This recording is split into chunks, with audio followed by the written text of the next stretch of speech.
Hi friends, welcome back.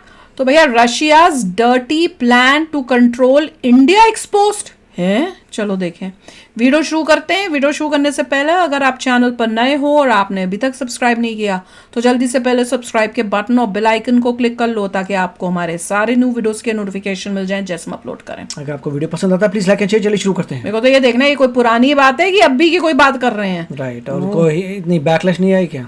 होता भारत है। के लोगों को तो ऐसे वीडियो तो बचतेंगे नहीं। बिल्कुल, चलो देखते हैं। हेलो फ्रेंड्स, मैं हूं गौरव और इंडिया और रशिया की दोस्ती को हम जन्मों जन्म की दोस्ती कहते हैं। रशिया इंडिया का ऑल वेदर फ्रेंड कहलाया जाता है और काफी सारे वॉर्स में वेपन सप्लाई करने के मामले में रशिया ने इंडिया की डेफिनेटली बहुत मदद की है। बट क्या ये दोस्ती जो सरफेस पर दिखाई देती है ये सच में उतनी गहरी है जितना दिखाई देती है? क्या आपने कभी खुद से ये पूछने की कोशिश की है कि रशिया इंडिया के तरफ इतना काय को मेहरबान होता है? और क्या अगर आज इस वीडियो में मैं आपको ये प्रूफ करके बताऊं कि रशिया सामने से क्या दिखता है और पीठ पीछे उसके इंटेंशंस, रियल इंटेंशंस क्या है इंडिया को लेकर और क्या रहे हैं सिंस द पास्ट, तो आप इस बात पर यकीन करोगे क्या?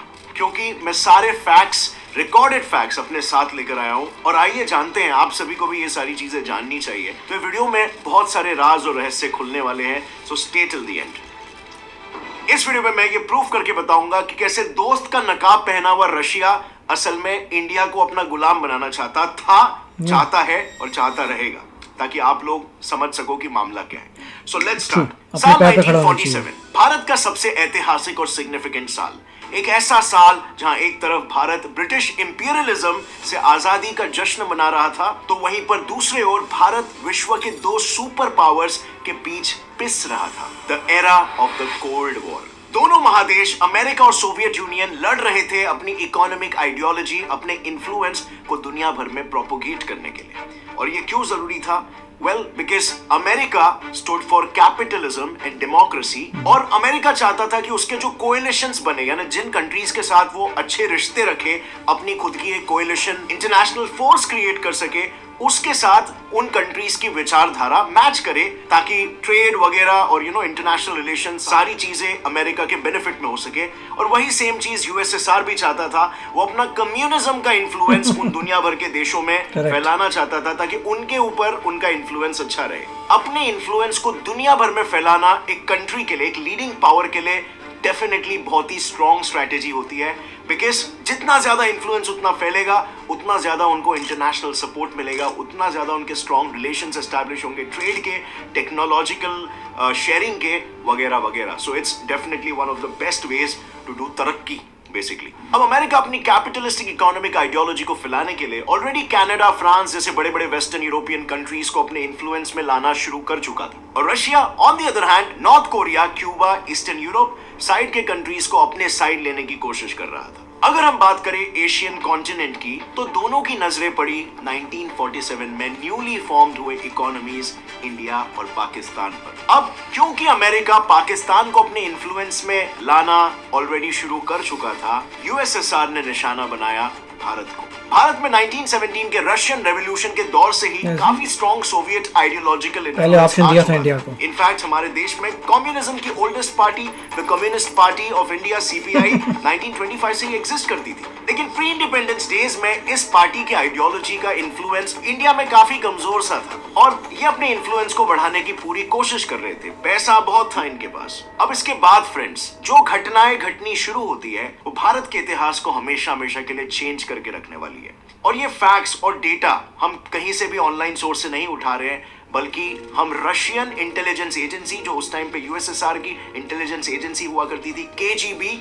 उसके डायरेक्टर ऑफ आर्काइव्स वैसिली मित्रोखिन द्वारा लिखी गई एक बुक मित्रोखिन आर्काइव्स से मैं आपको बताऊंगा। अब केजीबी क्या थी? बेसिकली आज के टाइम पे जैसे इंडियन रॉ है, वैसे उस टाइम पे यूएसएसआर की इंटेलिजेंस एजेंसी थी। कॉमिटेट गोसुदार्स्त्वेनोय बेजोपास्नोस्ती उसका फुल फॉर्म है और ये लोग सीआईए के बराबर थे उस जमाने में। दे वर वेरी बहुत ही स्ट्रॉन्ग इंटेलिजेंट एजेंसी थी जो हेवीली फंडेड थी और ये लोग हमेशा दूसरे कंट्रीज में वल्नरेबिलिटीज ढूंढते थे और अपने इन्फ्लुएंस को वहां पे घुसाने की कोशिश करते थे। लेकिन टू बैड, यही सीक्रेट एजेंसी के अपने खुद के डायरेक्टर ऑफ आर्काइव्स, जो कि सारे डेटा को स्टोर करके रखते हैं, जो ऑपरेशंस चल रहे थे, उनको कंट्रोल नहीं कर पाए और डायरेक्टर ने ये सारी चीजें लीक कर दी in the form of Mitrokhin archives.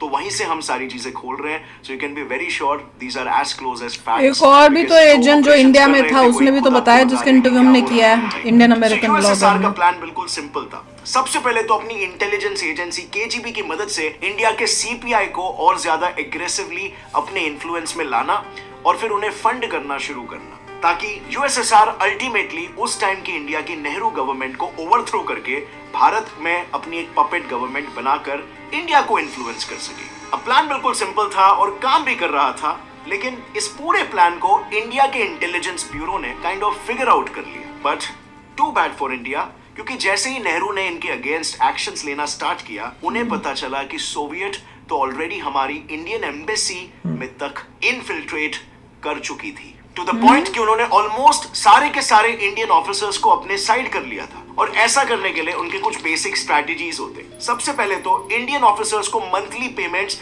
यानी पैसों से खरीदो, which used to be around 4,000 to lakhs of rupees per month based on the position and power of that official। और दूसरा रशियन स्पैरोज, मतलब attractive but trained female Soviet agents को Indian officers के साथ सेक्सुअल रिलेशंस एस्टैब्लिश करना यानी सेक्सपियोनेज करने के लिए भेजा जाता था और फिर उनके न्यूड एंड कॉम्प्रोमाइजिंग पिक्चर्स को लीक करने के वही उसने भी तो बताया था कि बुला के जब अपने साइड रशिया में बुलाते थे, धीरे धीरे करके इन ऑफिसर्स को भी आइडियोलॉजिकली कम्युनिस्ट बनाने की पूरी कोशिश सोवियत कर रहा था। सो यहाँ पर सोवियत का स्टैंड बिल्कुल क्लियर था। Soviet was anti India and anti Nehru as well. And why I say anti India?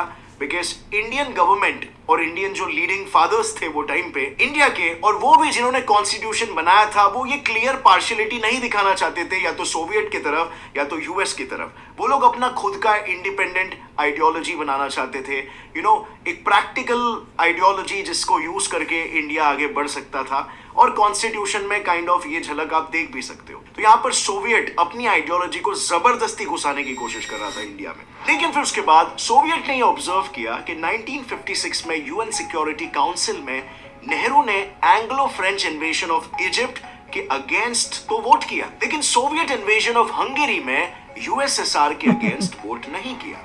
क्योंकि इस इवेंट के बाद यूएसएसआर को नेहरू का पोटेंशियल प्रो सोवियत साइड दिखने लगा, तो उन्होंने इंडियन पॉलिटी में एंटर करने की अपनी स्ट्रैटेजी थोड़ी सी चेंज कर ली। उनका न्यू प्लान सिंपल था, गवर्नमेंट से फ्रेंडली रिलेशंस एस्टैब्लिश करना शुरू करो और धीरे धीरे करके इंडियन गवर्नमेंट में ही अपने लोगों को प्लांट और पेनिट्रेट करना शुरू करो, ताकि रूट लेवल पर ही कम्युनिज्म की विचारधारा आने लगी। इनफैक्ट सीपीआई के प्रोमिनेंट मेंबर मोहन कुमार मंगलम के हिसाब से सीपीआई कभी इंडिविजुअली पावर में नहीं आ पाई और इसीलिए उन्हें कांग्रेस पार्टी में एंटर करके धीरे धीरे टॉप लीडरशिप को सोशलिस्ट डिसीजंस लेने के लिए इन्फ्लुएंस करना पड़ेगा। आई नो, काफी वेल थॉट प्लान था, राइट? भारत उस वक्त में अपनी गरीबी से लड़ रहा था और ये सारे देश पावर की तलाश में क्या क्या कर रहे थे। सो यस, इस प्लान के पहले शिकार बने left leaning leader Krishna Menon, जिसे केजीबी ने ही प्लान किया था और जो 1957 में इंडिया के डिफेंस मिनिस्टर भी बने और जिनकी मदद से केजीबी ने इंडिया का डिफेंस ट्रेड वेस्ट से शिफ्ट करके टुवर्ड्स सोवियत भी करवा दिया। अब मूविंग फॉरवर्ड, इसके कुछ टाइम बाद जब 1964 में नेहरू का देहांत हुआ, तब भी केजीबी चाहती थी कि भारत का नया PM left leaning Gulzar Nanda ही बने, लेकिन बन गए शास्त्री जी, जो कि as we all know far right nationalist थे। So guess what, Shastri ji जब उज्बेकिस्तान के ताशकेंट में Indo Pakistan peace agreement sign करने के लिए गए, तब उनकी सडन डेथ हो गई अंडर वेरी मिस्टीरियस सर्कमस्टेंसेस। अब शास्त्री जी के डेथ के पीछे क्या कॉन्स्पिरेसी थी, इसके लिए आप द ताशकेंट फाइल्स करके एक इंडियन मूवी है, उसे देख सकते हो। उसमें ब्यूटीफुली इसको बताया गया है किस तरीके से हमने देखी कि नहीं देखी थी, मुझे याद नहीं आ रहा, मिस्टीरियस सर्कमस्टेंसेस हुई थी। एंड स्टिल इंडियन गवर्नमेंट ने उस वक्त में एक पोस्टमार्टम भी नहीं कराया। शास्त्री जी की मौत के बाद केजीबी का अगला निशाना बन गई इंदिरा गांधी। अब फर्क यहाँ पर बस इतना था कि इंदिरा गांधी के साथ सोवियत के काफी अच्छे रिश्ते थे। इनफैक्ट एक बार जब वो वहां पर सोवियत में विजिट करने के लिए गई थी, तब उन्होंने खुद अपने फादर जवाहरलाल नेहरू को खत लिखकर भेजा था कि मुझे यहाँ बहुत अच्छा ट्रीट किया जा रहा है और अगर ऐसा ही चलता रहा तो मैं यहाँ पर स्पॉइल हो जाऊंगी। सो क्लियर सी बात है, सोवियत इंदिरा गांधी ट्रीट हो रहे थे, स्पॉइल हो जाऊंगी। लेकिन इनके रिलेशंस इतने भी गहरे नहीं थे कि केजीबी 100% श्योर हो जाए कि इंदिरा गांधी को सोवियत की पपेट गवर्नमेंट बनाने के लिए राजी कर दिया जा सकता है। यानी सोवियत का स्टैंड अभी भी फिलहाल पूरा प्रो कांग्रेस नहीं था। बाय गॉड, यहाँ पे तो कई कई चीजें जो हैं वो तो मुझे भी नहीं कभी सुनी थी ना पता थी। मैं तो इसलिए बोलती हूँ भाई, मेरे को कोई रशिया के अगेंस्ट कुछ नहीं था। मैं तो इसलिए ना मुझे अमेरिका का है ना मुझे रशिया का। सभी लोग जो रशिया के सपोर्ट में आते हैं उसके पीछे क्या है ये सब चीजें। मैं तो ये बोलती हूँ कि भैया इंडिया को अपना सोचना चाहिए, कोई दोस्त कोई दुश्मन नहीं है। और जो इतनी हेट्रेड अमेरिका के लिए, मैं इसलिए बोलती हूँ कि भैया अमेरिका ने जो किया उसने अपने बेनिफिट के लिए किया है, जैसे हर देश करता है। और अब यहाँ पे देख लो, रशिया भी अपने बेनिफिट के लिए, उसको जब दिखा कि इंडिया अगेंस्ट हो सकता है रशिया के, तो वो भी किसी हद तक जाने को तैयार था। जब उसको दिखा कि भैया इंडिया जो है अब हाँ प्रो रशिया हो रहा है, तब वो पीछे हट जाते थे।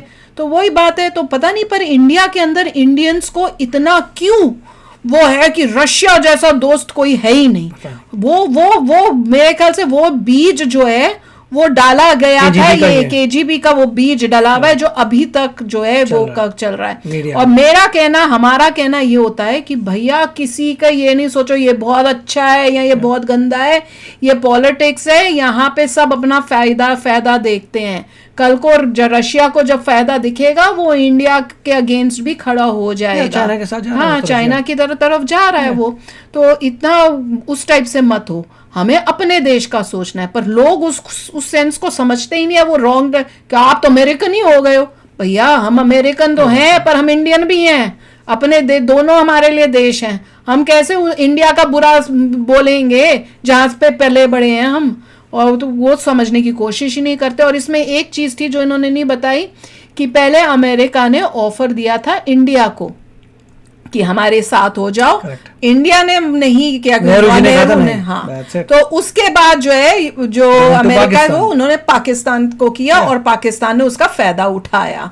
और इंडिया जो था पहले तो सोच रहा था कोई किसी की साइड नहीं होंगे, पर धीरे धीरे रशिया की तरफ होते गए क्योंकि रशिया अपना गेम खेल रहा था। क्या करेंगे हाँ तो वो और रशिया अपना गेम खेल रहा था। तो उसने कहा भी था कि सारे वेपन जो हैं वेस्ट से लाने के बदले सारे शिफ्ट कर दिए तो रशिया। वही उनकी गेम थी कि तभी तो डिपेंडेंट होगा भारत रशिया के ऊपर।